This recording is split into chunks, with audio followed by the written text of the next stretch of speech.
Fúha, už ten čas prišiel, kedy som sa dostal do mojej jungle.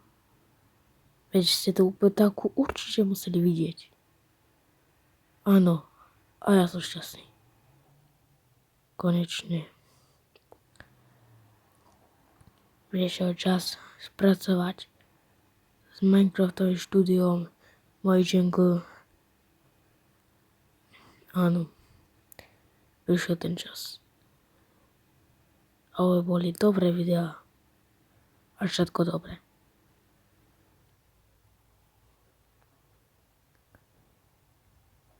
Tak, jak budete chcieť, pozerajte do konca videa.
Kostičkovaný svět plný nekonečna možností, miliony aktivních hráčů po celém světě a bezesporu je fenomén dnešní herní doby. To je Minecraft. Hra, kterou buď každý hrál, nebo o ní alespoň někdy slyšel. Dnes se ale nebudeme bavit jen o Minecraftu, ale taky o švédské společnosti Mojang, která stála za jeho vznikem. Pohodlně se usaď a pojď si společně s námi projít historii týmu, který prakticky z ničeho vytvořil celosvětový titul. Pokud chceme začít úplně od začátku, musíme se vrátit o pár desítek let zpátky do Švédska, přesněji do Stockholmu, kde se 1. června 1979 narodil Marcus Persson. Pro tebe možná známý pod přezdívkou Noč.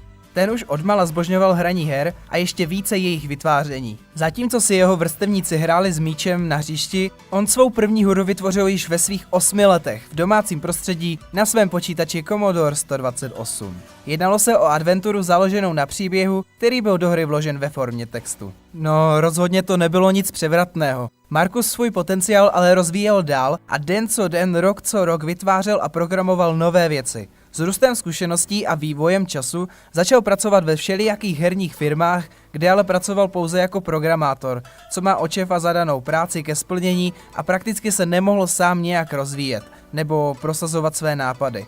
V roce 2005 se nechal zaměstnat jako vývojář pro společnost Kingdom.com. Přes den chodil jako každý běžný člověk do práce, ve volném čase se později začal věnovat svému vlastnímu projektu. Ano, tušíš správně, jedná se o sandboxový Minecraft, nebo spíše o jeho první verzi, která k němu měla ještě hodně daleko. Původně se hra jmenovala Cave Game a nešlo v ní dělat nic jiného, než pokládat bloky a pohybovat se po rozpláclém světě.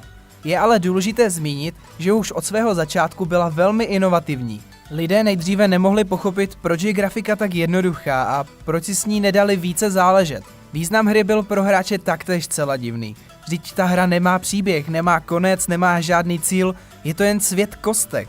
Pro komunitu byla tehdy docela nudná a nedávali jí příliš velkou šanci. To vše se ale začalo měnit.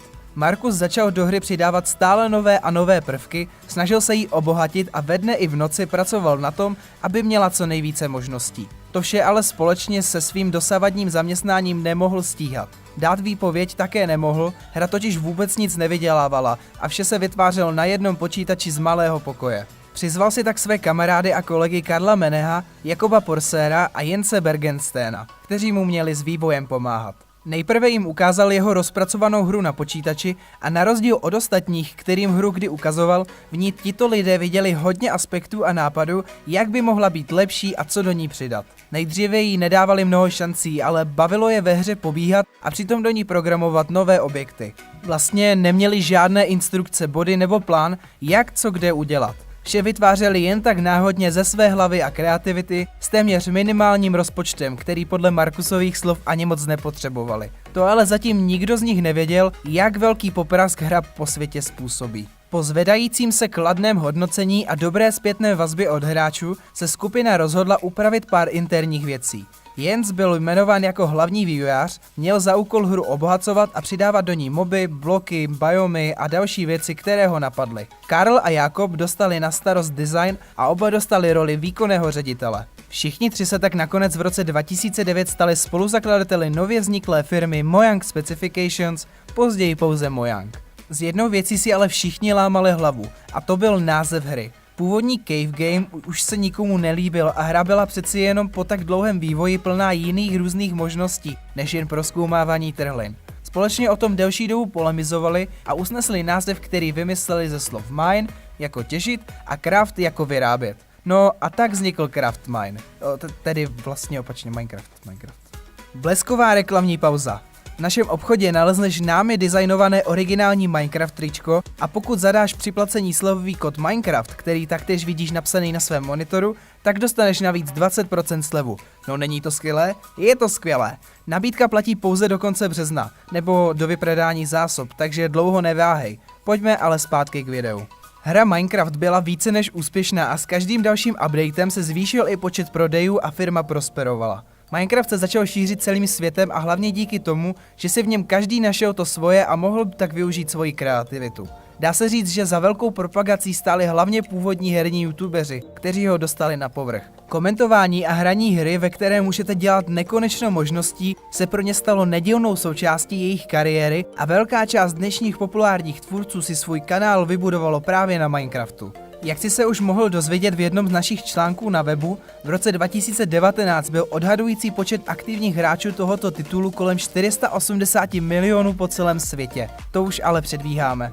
Mojang se po úspěchu jejich původní hry začal angažovat do další. Vývoj Minecraftu sice dále pokračoval, vývojáři ale nechtěli stát pouze na jednom bodě. Markus a Jakob tak v roce 2011 oznámili vydání beta verze hry jejich nového titulu pod názvem Scrolls, který je podle jejich slov revoluční a považují ho za něco, co na herním trhu chybělo. Úspěch ale nebyl takový, jaký očekávali. I když na hře usilovně pracovali a vývoj Minecraftu přenechávali ostatním kolegům z Mojangu, pořád bylo co vylepšovat. Po vydání hry Scrolls přišla na Mojang 27. září 2011 nepříjemná žaloba podaná od vývojářů ze Zenimaxu, mateřské společnosti firmy Bethesda Softworks s odůvodněním, že hra porušuje duševní vlastnictví ohledně jejich série The Elder Scrolls. Přibližně po měsíci Markus oznámil, že Mojang soudní spor vyhrál. Vývojáři ale stále museli řešit otázky ohledně autorských práv SOPA a PIPA zákonů a dalších nepříjemností, které na firmu chodily den co den. To možná bylo také jedním z důvodů, proč v září roku 2014 prodali společnost Mojang Microsoftu za 2,5 miliardy dolarů, což je v přepočtu 53,4 miliardy korun. Důvodů a příčin je samozřejmě více. Podle mnoha zdrojů zatím vším byl i přílišný stres, který Markuse alias Noče doprovázel po celou dobu vzestupu jeho společnosti. Jeho vyjádření zní následovně.